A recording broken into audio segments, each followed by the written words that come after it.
ka sak ding mi lai hi ka mi thli ti mi la salai tha jang rak lak cheu ding in ka som na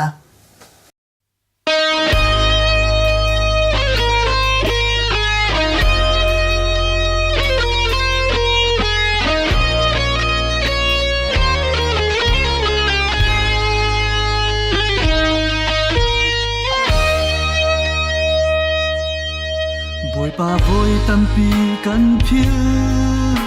voi tampi nu kan chit voi tampi kan tlau ta khi liêu chan zong a na ka du pen na ka dut pen voi pa kan mi thi nang ma cha a luang se kami thi nang ma cha a tla se kami thi na sung par nak ding cha si boi pa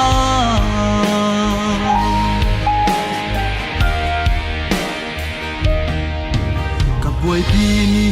boi pa nang ma si zung zalo chan ka pek mi zong hi nang ma si zung zal kau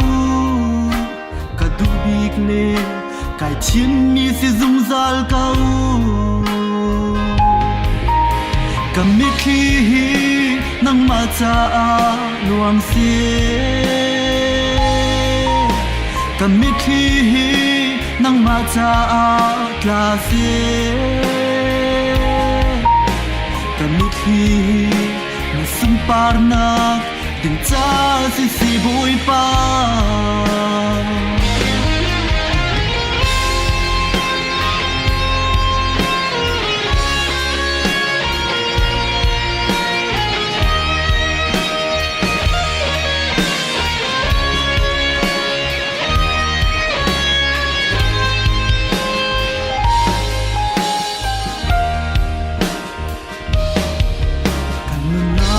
lak he boi pa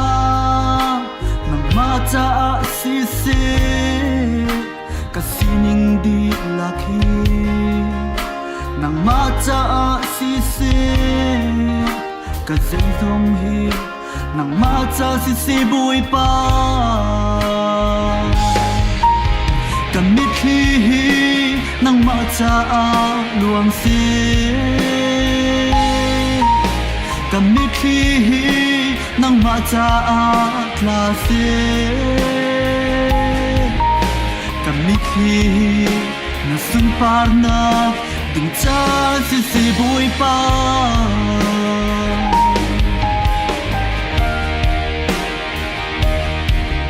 ka boi pi ni boi pa nang ma si zung zalo chan ka pek mi zong hi nang ma si zung zal kau ka du bik le kai chim mi si zung zal kau ka mi thi nang ma cha a luang se ka mi thi nang ma cha a tla se kami thi na sum par nak ding cha si boi pa kami thi na sum par nak ding cha si boi pa